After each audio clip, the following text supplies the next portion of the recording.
particular about the types of cases they take, and they use a high, we use a high loss threshold before we assign them, but there's a ton of other cases that aren't even getting touched, and it's really a disservice to the community. Stan?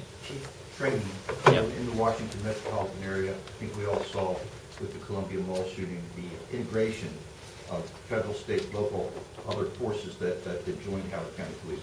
What's the impact of that level of training on your staff and your commitment to do that?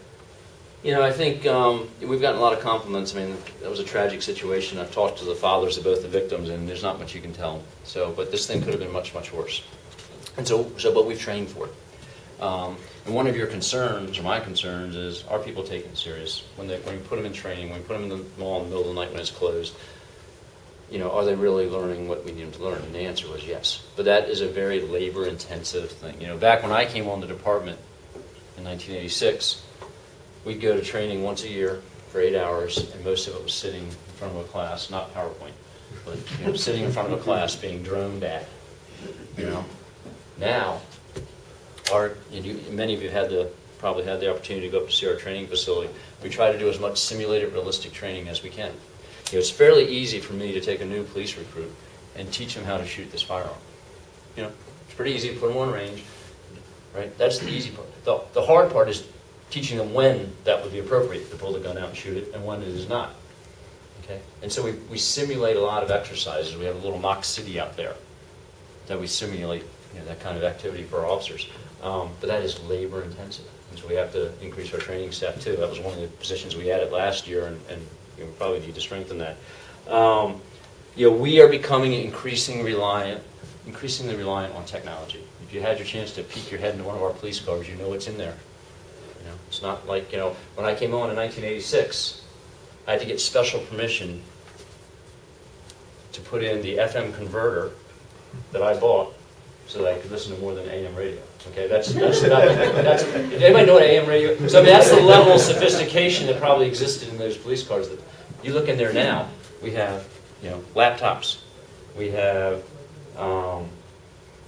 card swipes, so that we don't want to take up too much of your time when we give you a traffic stop. So rather than writing it out, we can now just swipe your license, right? And it prints out a ticket that comes out of the armrest.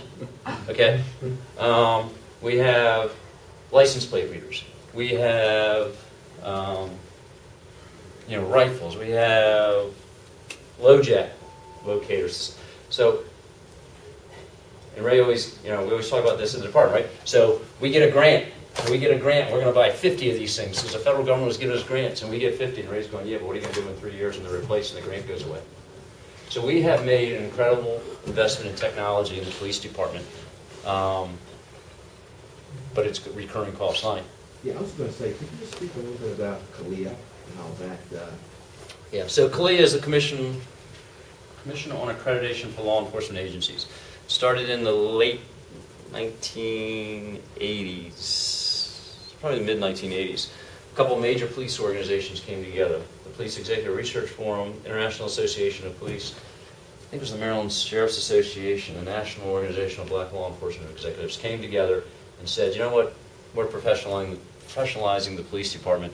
We're going to set forth a set of standards that departments that choose to go through this accreditation process, and it is voluntary, have to subject themselves to. And so Chief Cheney, back in 1986 or 7, started us down this path, and we've continued that.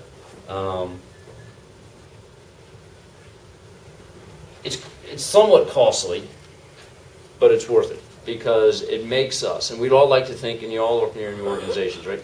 You like to think that you're staying on top of the latest current policies and things, and you're keeping your directives fresh, and you're capitalizing on recent research and training. But sometimes we get bogged down in our businesses, right, in the day-to-day stuff, and maybe we don't have that forward look that sometimes accreditation ensures we do that. And it makes us look at our policies, it makes us look at our procedures, and make sure we're doing current state-of-the-art stuff. Chief, the thing that people that ask me is how many officers are on the street at any given time, and will adding more officers on the street make us safer? Yeah, so the answer to the first question is, at any given time, at a minimum, we have to have, let me do the math real quick, 30 officers in patrol beats throughout the county, plus supervisors. So each district, we have 2 districts, each district has 14 beats. So each of those have to be staffed. We also put an additional officer on Route 1, both in the south of 175 and north of 175. So that is 30 police officers. Plus we have to have either a civilian employee or a police officer at each of our front desks. If you come into the police department, there's always somebody there. So that's what we start with. Plus, in addition to those, should be 6 sergeants working and at least 1 lieutenant, usually 2. And that's just in patrol. That's just answering 911 calls, doing focus patrols where we're having issues, etc.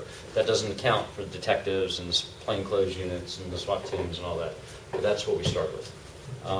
And again, I think that matters. I don't think we get these reductions that we've talked about. And I didn't talk about, look at the bottom line there if you have one, the numbers of people dying on our roadways. So my job as a chief of police, if I to keep this community safe, is say, well, we have to figure out what threatens our community. And we're fortunate. We don't have a homicide a day, or whatever Baltimore City is being tracked at right now. We average about 4 homicides a year. Unfortunately, this year we're already there. But that's what we average. But when I look at what's killing our citizens, I cannot discount the fact that 7 or 8 years ago, 20 and 25 people a year were dying on our roadways. Violent deaths that people don't talk about. They call them accidents, and they kind of dismiss that they're not preventable. They just happen. Well, that's not true. People are dying in these cars because people are going too fast. They're not wearing their seatbelts. They're on cell phones. They're doing all those things. And if you ever had the unfortunate opportunity to go to a scene of one of these things, it's a violent death, just like any of these homicides that we talk about. So we have put a lot of emphasis on enforcement, yes, but also education, public awareness, and done a lot with our young drivers. And as you can see from those numbers, the numbers of people dying are but it's 1's too many.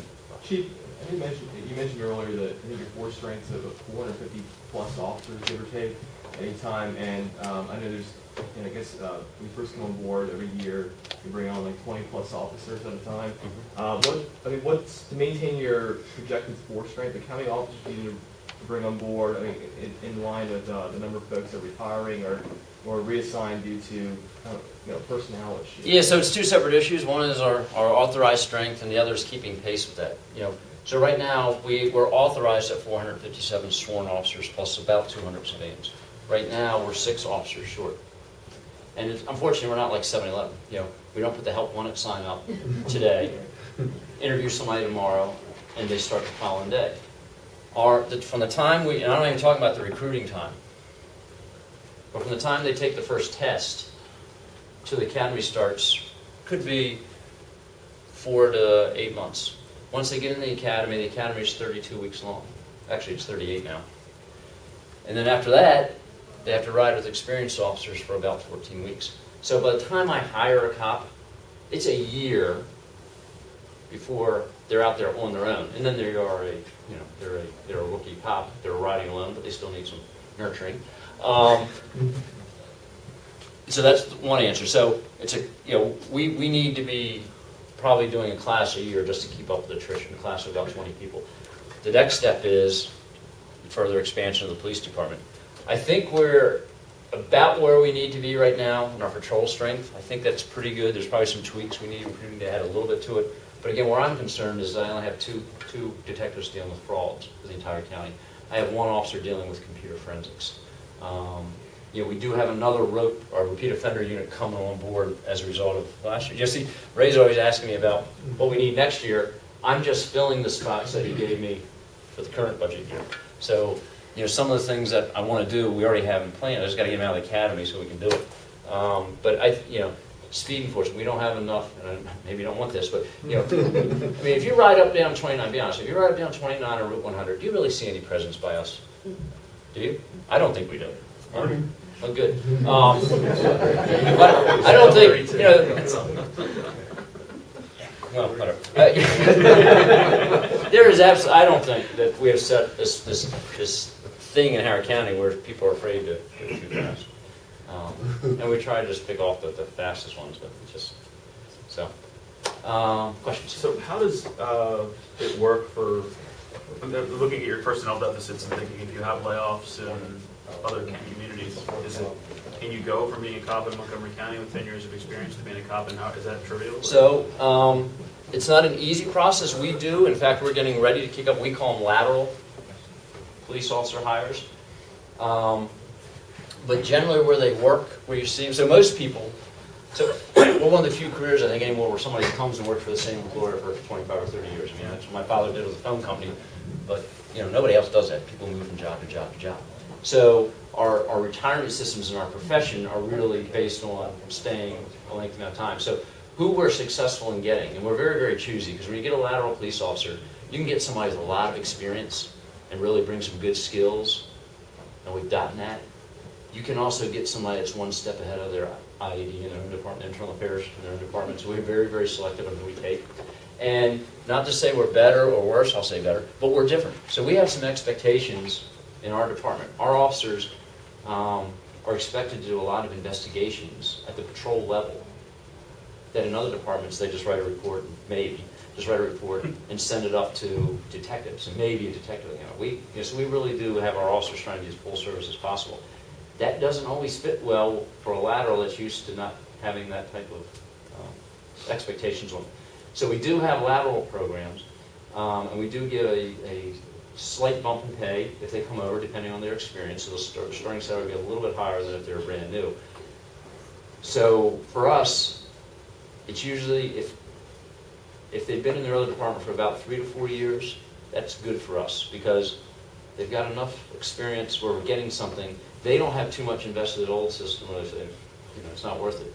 The other end is we get the retirees from other departments, and then we have to be more careful about that. Again, we can get some really good, experienced people, but I got to make sure they're not looking at this as a retirement job. How long does that transfer? How long does it take to go from being laid off or quitting in some place where they're acceptable and they're 4 years? So most people don't just get laid off and quit. They're working and they just say, "Ooh, we just saw some really good things about Howard County 2 weeks ago. I want to go work for Howard County." And so we can get them on. It's about we do about a 6-week academy for them to acclimate them to Howard County, and then they ride with an experienced officer for maybe 4 to 5 weeks. By law, by Maryland Police Training Commission regulations, somebody can be out of active police work for up to 3 years, and then we can bring them back. Now, we might give them a little more training at that, if they've been out for 3 years. We generally don't deal with that. Like a small agencies, the municipal agencies that are 6 and 7 man departments who are starting to get people, they will often do that. You see people jump from agency to agency to agency. We will do a lateral class in March. We probably haven't done one in 2 or 3 years. So do you anticipate that dynamic reducing your recruitment and training costs at all? Does it matter? Okay. No. And the second thing is, what does training buy you? In other words, I'm in a technology company, so I'm not disparaging it. I mean, you typically at an operations level, I'm going to invest in this technology, so I get this reduction. I mean, in my business, it's manpower, and yours it might not be, but what is it? What are the impacts that technology's had? And if you have technology investments you're looking to make, why? On technology or hiring? I'm sorry, on technology. On technology. Yeah. Efficiency, access to information, sharing information, officer safety, things like that. So on our computers now that we have in our cars, we are hooked up to a thing called Links, which is a database of police departments that choose to contribute to it. Most do, from Richmond, Virginia to New England. So our officers can find out if they stop somebody and they're investigating and they have just a tag number, they can not only check our database in Howard County, they can see if that car has been stopped. Breadth of what I just talked about. License plate readers. And there's a lot of controversy about them because there's privacy issues and how long we're retaining records, etc.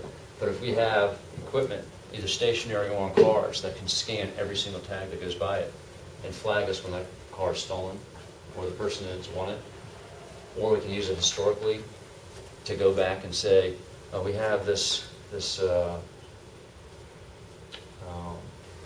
vehicle that was used in armed robbery, and the witness was good but was scared. It's only got 4 of the 6 characters. We can do some comparisons over other cars and try to narrow this in. So it's really about efficiency, information sharing. Question. Yeah. Yes. So you were talking about some of the needs you had. There were one was fraud, not fraud, but it was computer technology forensics. Yep. And then Are those areas where the need for growth is in the civilian positions or the police officer, trained police officer position? I mean, is it less expensive, maybe more efficient to bring civilians in to do some of that work and work in It's conjunction both. with officers? Can you? Sure, it's better. So cops are expensive, and they're expensive because even if they're going to be something that they may not want. So we have to factor in a price for guns and cars and retirement systems, which are very costly. So we have spent a lot of time over the last couple of years looking at positions that didn't require guns and badges to do, and civilianize those positions. So 7 or 8 years ago, our research and planning people were cops, or some of them were. Our PIOs, public information officers, some of those were cops. And there's been a couple other positions. And so we looked at that, and there's really two issues. One is the cost. It's much cheaper to hire a civilian. We looked at making sure that people that had guns and badges were doing what people that guns and badges should be doing. We also know that some people gravitate towards those positions in research and planning, not because they grew up as little boys and little girls wanting to be the research and planning guy, but all of a sudden they have families and stuff, and so maybe they like to work Monday through Friday, 8 to 4, rather than working night shift. That works for some, but if that's your motivation for coming to do that research and planning job, we're probably not getting a good product.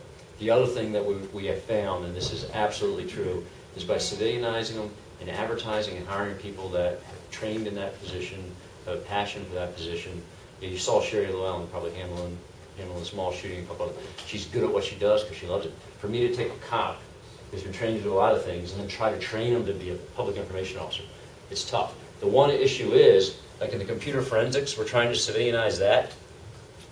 So, because I have one cop doing it, and we have another position in the current year budget that I still have to fill, the civilian salary is not enticing enough to bring in, we're finding, to bring in the type of civilian computer forensic person we need. Or if we get them, the federal government will hire them at $130,000, like that. We've lost two sworn guys because of that.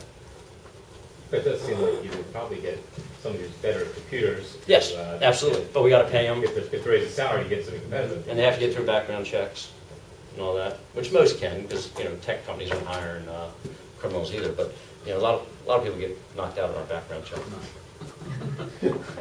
I think that was Quick a question. Yeah. With this experience that we had a few days back at the mall, Mhm. has that changed your procedures for mall safety or looking ahead as downtown development takes place?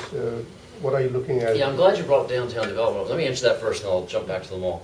We know so we know we're going to have some growth around Route 1 or some changes around Route 1, and we know that downtown Columbia, right? It's a 30-year plan. I will probably go on by the time that happens, but that is going to change the dynamic for us policing. We're a very suburban police model. We are going to have to change our model of policing, at least at that part of downtown Columbia, into a more urban model. More foot patrols, segways perhaps, or more use of bikes. One other area that I know that we have to get better at, we're not on these pathways in the park system in the way that I think we need to be. And so, one of the areas of focus for us this year in our budget preparations will be trying to address that. We do it okay, but we don't do it great, and we need to be on a much better presence on that. In terms of the Columbia Mall shooting, so from the police department's perspective, we're going to continue to make sure we have our officers trained and equipped to be able to go in and confront those mall shooters. In terms of mall securities practices, and I've been asked about magnetometers and all that, it's a balancing act. Frankly, I think you're probably more at risk driving to the mall than you are actually being shot in the mall. I mean, it's a very, very unfortunate thing, but it's not our reality. Is the American public ready to have to pass their magnetometers to go shopping? Probably not. I mean, security is always this balance between the individual rights on which this country is based versus a need for protection. And just after 9/11, you saw people willing to sacrifice some of their rights to be more secure, and as we moved away from that, you see more pushback about some of the things that we have to do to go through airports and stuff. Similar things to the malls.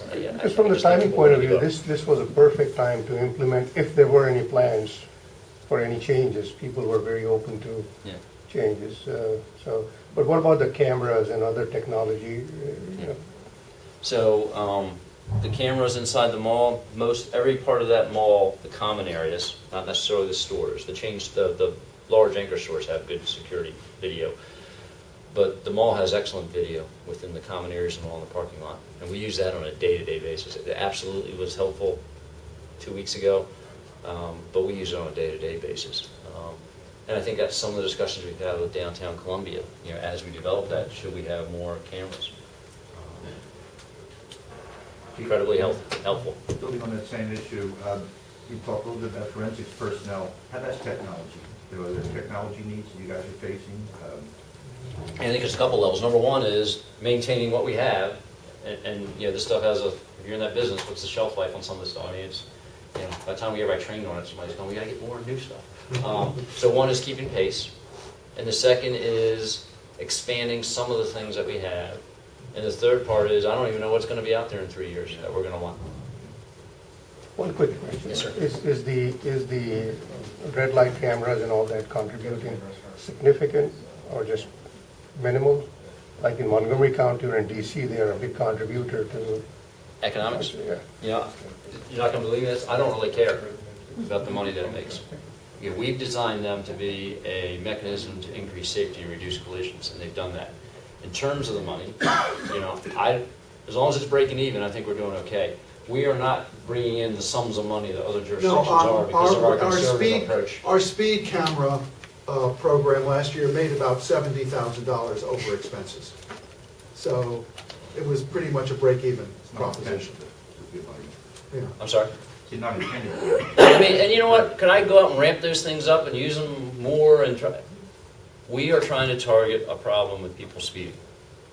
And I think these speed camera programs, to the extent they have public support, it's because of the reasonable use of them. And I think some of the jurisdictions that, you know, you're seeing being critiqued about their use of them, I think they've just overreached in some ways. And it's Where is the speed camera, by the way? And I'll tell you what, no, and we get some flack about this from other jurisdictions. Pretty clever. We're very honest about them. Go to our website, we'll tell you where they are. Every week, we'll tell you where they are. And we have mobile. Oh, Yeah. We don't have, we have one, I think, one. We have 2 vans, and we have 2 little portable units that sit on the so side. those of are for the school system, right? Pardon me? For the schools areas. By law, they're restricted to school zones. You've seen a major reduction in red light running though, too, haven't you? Yes, absolutely. And those are, you know, those aren't collisions where people are getting hurt. Eileen, question. Just a question for both of our speakers. If you had mentioned at the beginning of your discussion that 85% of your costs are labor related. The other 15 is obviously your operations, maintenance, and facilities, and fuel, and O&M for the vehicles and the buildings. Do you have you been working at all with the Office of Sustainability on looking at ways to reduce those costs? Yes, so we have been encouraged where possible in our fleet to use more fuel-efficient vehicles or hybrids. They haven't come out with a hybrid yet that really meets patrol use, but in some of our staff positions, we have placed people in there. And yeah, some of the other, you know, it's funny. There's a lot more. I think it's habits. So when I walk through the station in the evenings, there's a lot more lights turned out than there used to be 15 years ago. So I think some of it's just habit. So I think that message is getting out, and we certainly support that. But you know, I can't put the guys in the electric car. I can't get there fast. So. Yeah. And the college has too. I mean, we have a big program with our energy program where we've retrofitted a number of things to save energy. Yeah, one last question, and then I'll Chief, you let it guys go. have a strategic plan? Any thoughts to preparing a strategic plan for needs over the next 5 to 10 years? We are in the middle of that right now. In fact, you know, I talked about the plan we put together when I was in the acting capacity.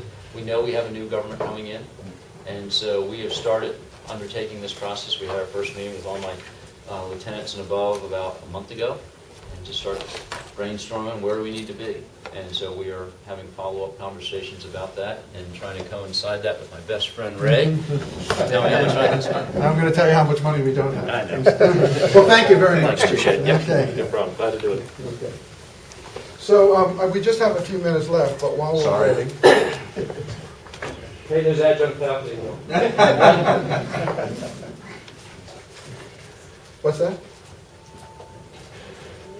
Was that yours? That is. Yeah, okay.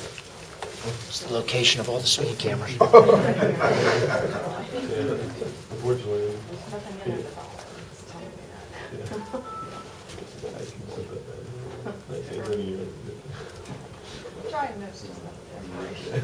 So let me, I think you've seen that there are a lot of needs in the county. What I'd like to show you in the short time that we have left is a little bit about how we've spent some of the money over the past 5 years, where it's gone, and then some of the major funding challenges. And aside from providing services, I think some of those challenges are really about paying for employee benefits. Healthcare and pensions are getting to be a huge number. So what we have here is, this is a percentage change on how we have spent our dollars by these major categories over the past 4 fiscal years, fiscal 11, 12, and these are the percentage increases that we've seen. What I would caution you about is percentage increases are somewhat misleading, because an increase from 100 to 101 is 1%, but an increase from 1 to 2 is 100%. So you can see that we have put a lot of money into public safety. We have put, it looks like we're spending less on education on a percentage basis than in some of the other areas, but I think that's really because of the way the percentages work, because this is what it looks like when you look at the actual dollars that we're spending. So you can see that education, and by the way, education includes the Board of Education, the community college, the library, the debt service for those, and the OPEB costs for those, and the teacher, and now the teacher pension costs for those agencies. So you can see that, and if you want to go back and you can see the effect of the recession, that we did actually have years when just about everybody had a decrease in spending. Yes? Right. On the other side, does the other agencies include everything that you just described for education rolled into it? Well, not debt service, but other than debt service. Okay. But yeah, that's pretty much everything. We budget so that all our costs for the police department are included in the police department. So that's where we have been spending our money. You can see that, now I will tell you that Howard County, there's an index that the state uses to measure education effort. Howard County is #1 in the state in education effort, which is a function of per capita spending measured against wealth. And so we are by far, I think Montgomery County is #2, but we are #1 by a wide margin. We've continued to put money into public safety. Public facilities is public works primarily. We can see we did scrimp in public facilities. We cut back on most of the vacant positions that we held. We froze positions for good numbers of years, and they were mostly in public facilities and community services. Lots of park workers, parks didn't get mowed, guardrails didn't get repaired, streets didn't get resurfaced, routine sidewalk maintenance didn't get done, but we kept our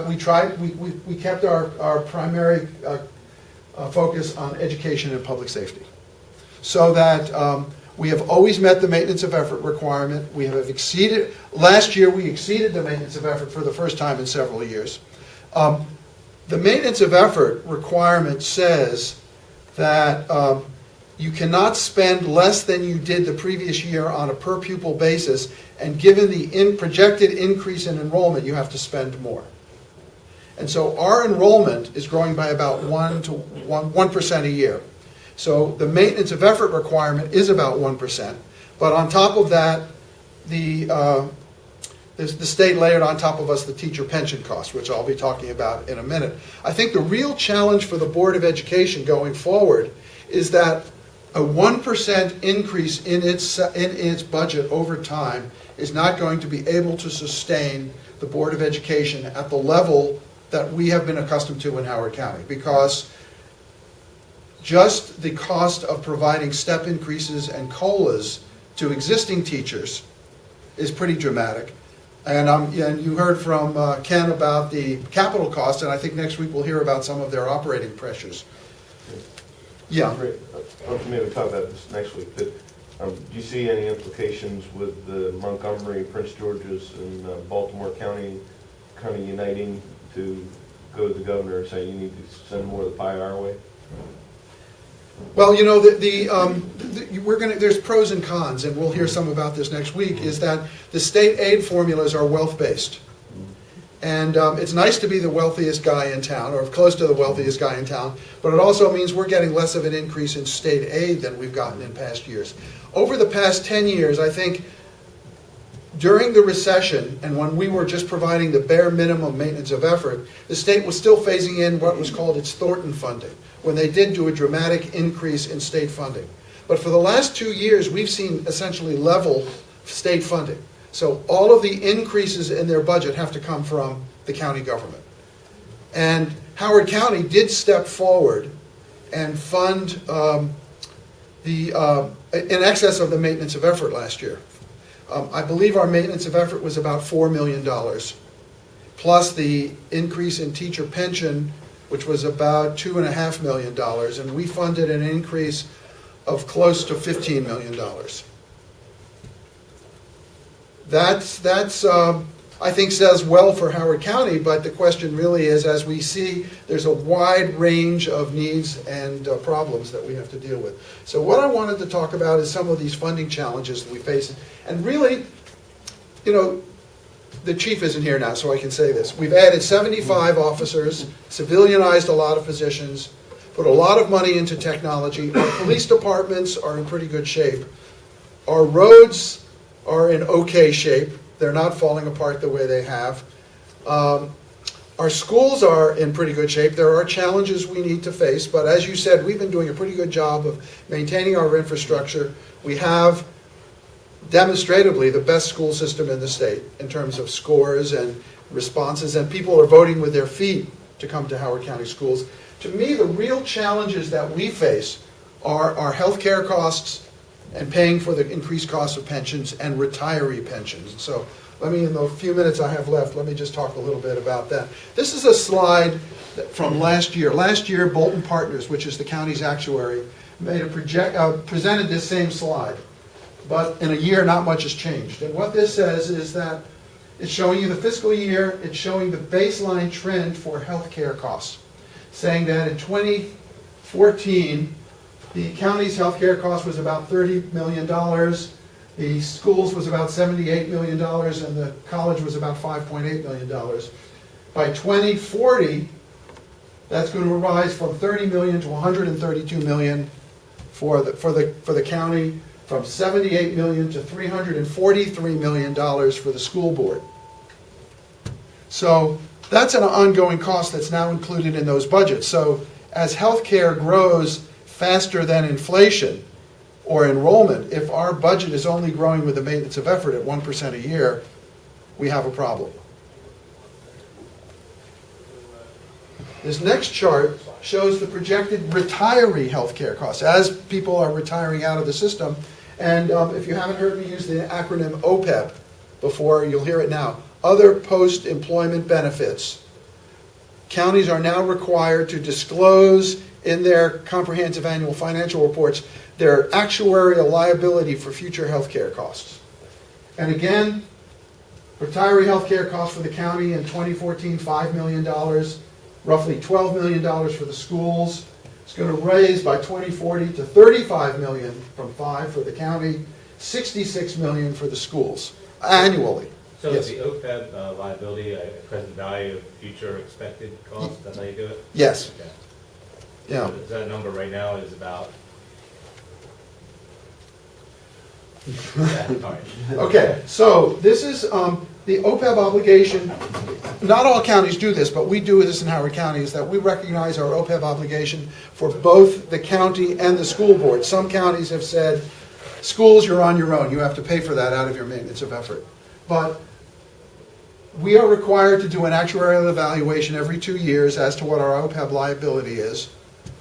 The last one was done in the fall of 2012, so we're coming up again soon. But that liability said that our long-term obligation, our long-term obligation for post-employment benefits was $717 million, and that to meet that, we should be setting aside a total of $70 million a year to pay for those future health care costs. And if you want to go back to see that basically until just a few years ago, we were putting in maybe $12 million for the schools and $5 million for the county, so $15 million, $16 million instead of the $70 million that the actuarial liability says we should be setting aside. Now, I will tell you that that number is somewhat inflated because when they calculate the OPEB liability, they use one interest rate assumption for the part that's funded and one for the part that's not funded.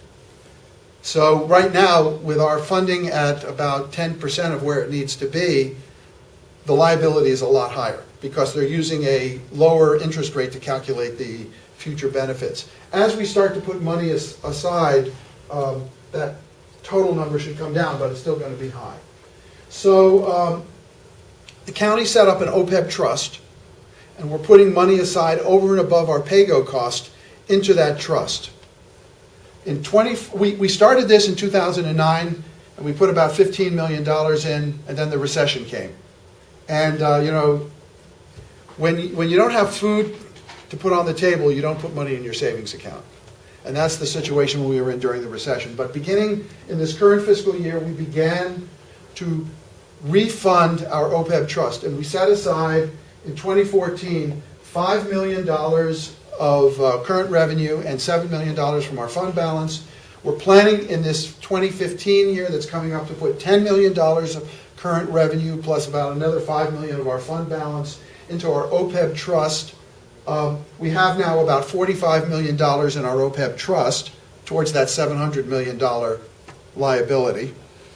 And our plan is to increase that contribution by $5 million a year until we reach what's known as the ARC, the annual required contribution to fund OPEB. But that's going to take millions of dollars out of computers and police officer salaries and public works salaries in order to fund these ongoing costs. So in my mind, that is a major challenge that we face. Yes. If your required contribution to ARC is $70 million a year, and you're starting at this low number, you're ramping it up, it's going to take a long time. It's going to take a long time. Now, our projections show that when we get to about $35 million above our PAYGO costs, we should be close to our ARC because the discount rate will start to level it out. And the question is I think we can do that by the end of this decade. If we maintain the fiscal discipline of continuing to put more and more, a little bit more each year into OPEB. If we were to turn around and say next year we have to put $70 million in, that's almost the police chief said the police budget was $90 million. I don't think we can cut $70 million out of our budget to fund that. But if we ramp it up slowly over time, I think it's something that's doable. But that clearly is a major challenge, and I could spend a whole 2 hours talking about that, which I won't do right now. Let me just tell you a little bit more about the other. Yes, sir. Please. Just a quick question. Yeah. So with respect to the health care and the pension, has the county looked at just a complete revamp of the health care and retirement programs, moving from a defined benefit structure to a defined contribution structure or something? For health care? And retirement. Well, for the Board of Education, I will tell you that that's a negotiated benefit. The health side is. The health side is. The retirement is state defined. We have taken steps with our OPEB obligations to change the eligibility requirements. So, for example, it used to be once you worked 10 years, you were eligible for OPEB. Now it's 15 years. We used to base the OPEB benefit on the highest cost plan. Now we base it on an intermediate plan. So we've taken some steps. I think, though, that it's a balancing act. And in our relations with our employees, I mean, Lonnie Robbins sitting in the back of the room deals with this on a daily basis. And you have to balance out cost savings with other implications to our employees. Let me just talk a little bit about our pension facts. well, the teacher pension. The state added this cost to us over the last couple of years. Beginning in 2012, we now pay a portion of the what's known as the normal cost of the teacher pension. The teacher pension is a state defined benefit plan, meaning that the state has to put in a certain amount of money, the employees put in a certain amount of money, and the benefit is defined. If there's not enough money, the state has to make up the difference. In a defined contribution plan, the state puts in a certain amount of money, and the county puts in a certain amount, and the employee puts in a certain amount of money, and when that money is gone, the benefit is ended. So in 2014, we put 12.5 million roughly into teacher pension above the operating costs. I'm sure that next week the teachers would tell, the school system would tell you they would have loved to put that $12.5 million into the classroom. It's going to rise to 14.9 million in 2015, 17 million in 2016. Those numbers were set by state law when they implemented the pension transfer. However, beginning in 2017, the state is now telling us that the normal cost will rise to about $24 million that we have to set aside over and above what it costs us to operate the school system to pay for teacher pensions. That's a cost that used to be borne by the state. We have included these numbers in our calculations that you'll see going forward, but you can see it's going to be difficult to fund those things and fund everything else that needs to be funded. With regard to our pension funding, the county has two pension plans other than teacher pension. We have an employee pension system and we have a police fire pension system. And these also are defined benefit systems. The employee plan is about almost 90% funded, which by actuarial standards is considered very, very good. Meaning that we now have on hand the assets to fund 90% of our projected costs going out into the future. Our police fire plan is 76% funded. Not as good, but well within accepted actuarial standards. And I think the point of this chart up here is that we have funded every year the recommendation of the actuaries to fund and what needs to be set aside. You may be reading that one of the ways that the state balanced its budget this year was by underfunding its contributions to the employees, to its state pension plan by $100 million. Other states have saved money when they needed to by not funding the ARC for their pension plans. So you can see that in 2013, the employees' retirement plan cost us $11.4 million, and the police fire plan cost us $19.3 million that we had to set aside. To put that in different terms, the employees' plan costs us about 11% of salary. So for every dollar that an employee earns, we have to put 11 cents into the pension plan. For the police fire employees, because it's a shorter retirement period, we're up to about 31%. So for every dollar that a police officer earns, we have to set aside 31 cents for their pension plan. I guess the real question is, and I know, Todd, you're on the oversight committee that looks at the pension plan, can the county continue to afford these with all of the other benefits and needs that it has? We are affording it now, but over time, what's going to happen? Those are really, I think, the most significant challenges that we face as a county. Is these costs are continuing to escalate. There's been a lot of debate about what kind of investment assumption we make. Right now, the county has an assumption of about 8%, that we're going to earn about 8% our investments over time. Some people are saying it should be 7 or 6.5%, that 8% isn't sustainable. If we lower that assumption from 8% downward, that means that those dollars have to be made up by additional county contributions. Again, taking money from one pocket and putting it in another pocket, but there's only so much money to go around. Reese, this is your area of expertise. Well, no, I'm just a couple observations. I mean, the 8% is a number that public companies have moved away from. 8% gross. 8% gross. I understand. And then, has the county considered, we talked about this last year, any pre-funding for going out and, going into the capital markets and, Pension obligation bonds? yeah. Yeah, we've looked at pension obligation bonds, and, you know, there's pros and cons with them, but we've looked at them. There's some problems with them as well. The problem, of course, is if interest rates fall or increase, then, you know, it messes you up. But we have looked at those, and it's an issue. And they're variable? No, they're fixed. And what it does is it takes your current payment, locks it in place, and turns it into a debt service payment. And that's, I mean, with interest rates being low, would now be the time? Yeah, Baltimore County did that. Okay. But, you know, so anyway, next week, I think the Board of Education is going to be here to talk about their operating budget. Richard is going to talk about his economic projections, whether we're going to generate the money to pay for all of this. And then we're going to have the model, which I'll send out to you this week for your review, so we can start debating about what our assumptions ought to be, and then think about how we can start drafting our final report and what recommendations we want to make to the county executive and to the county council. Did anybody else have any comments or questions before we go? Well, hopefully we can wrap up next week.